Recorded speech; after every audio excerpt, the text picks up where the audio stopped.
नमस्कार मित्रों, मैं चेतन गौड़ एक बार फिर से आप सभी के सामने प्रस्तुत हुआ हूँ। कल हमारी शिक्षा नीति जो कि 34 साल के बाद आई और काफ़ी सराहनीय नीति है। इसमें सभी वर्ग का विशेष ध्यान रखा गया है। अगर ये जिस प्रारूप में हमको दर्शाई गई है, अगर इसका इम्प्लीमेंट होता है तो इससे अच्छी नीति नहीं हो सकती। Physical and health education extra curricular activity नहीं होना चाहिए। ये बहुत ही इम्पोर्टेंट पार्ट है। ये एजुकेशन से डिफरेंट नहीं है और एजुकेशन सिस्टम में हेल्थ एजुकेशन की बहुत ही उपयोगिता है। जैसा कि आज हम देख रहे हैं कोरोना काल, इस कोरोना पीरियड में जिसकी भी इम्यूनिटी बूस्ट थी वो केवल वही सर्वाइव कर पा रहा है। और हम जानते हैं कि किसी भी नेशन की का अंदाज़ा हम वहाँ की पब्लिक की हेल्थ फिगर को देखकर लगा सकते हैं। तो चूँकि सिर्फ एक वर्ड से अभी तक हमें ये क्लैरिफाई नहीं हो पाया है किस स्टैंडर्ड से ये फिजिकल एजुकेशन रखेंगे। एक पूरी सोसाइटी जब स्वस्थ रहेगी, हेल्दी रहेगी, तो निश्चित रूप से हमारे देश का विकास तो संभव ही है।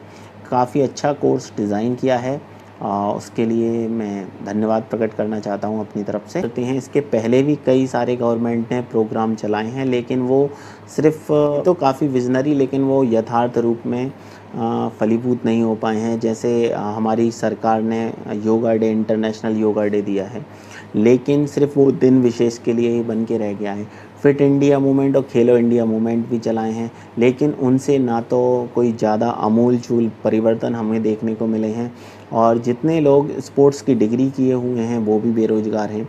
तो ये गवर्नमेंट जो डेज़ बनाती है या जो इस तरह का स्ट्रक्चर बनाती है, उस अगर सार्थक रूप से कुछ परिणाम देखने को मिले तो इससे अच्छा कुछ नहीं होगा।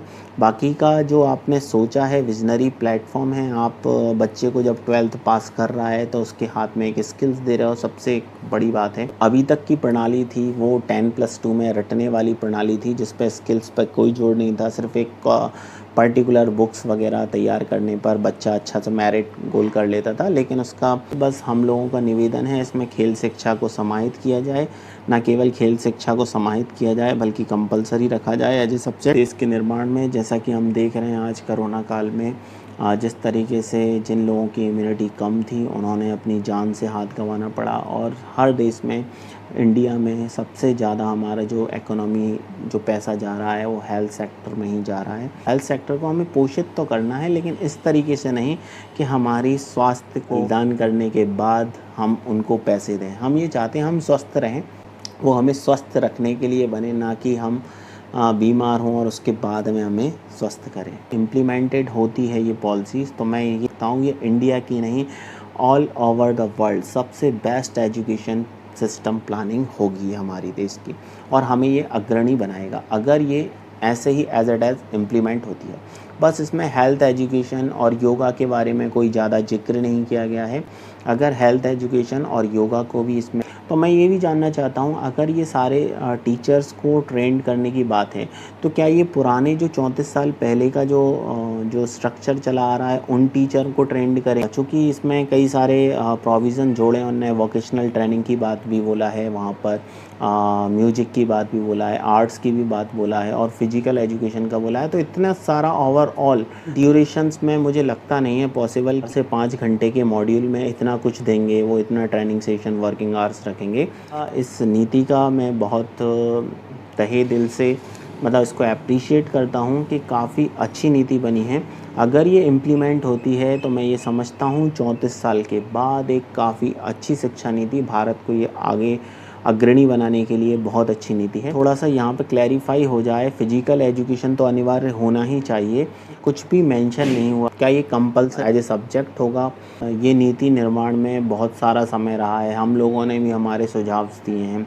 अब चूँकि इतना व्यापक स्तर पर जब सजेशंस की बात हुई थी तो काफ़ी सारे सजेशंस आए। हर सजेशंस को एक्सेप्ट करना बड़ा मुश्किल होता है। तो आप ये समझिएगा, एजुकेशन सिस्टम को अगर हमको डेवलप करना है तो हेल्थ एजुकेशन को भी साथ में लेना होगा। और ये ना केवल उन स्टूडेंट्स के लिए जिन्होंने फिजिकल की डिग्री की है, केवल उनके लिए नहीं, पूरी हमारी सोसाइटी के लिए ये बहुत इम्पोर्टेंट है। मेरा यही मानना है और यही एक निवेदन है सरकार से कि ये जो नई शिक्षा नीति 2020 है काफ़ी अच्छी है, लेकिन इसमें फ़िज़िकल और हेल्थ एजुकेशन को कंपलसरी एज ए सब्जेक्ट करना ही चाहिए। और इसमें उन टीचर्स को, ट्रेन टीचर्स को रखना चाहिए जिन्होंने बीपीएड, टीपीएड, एमपीएड किया हुआ हो, जिससे कि हमारा देश और हमारा समाज तरक्की कर सके और स्वस्थ रह सके।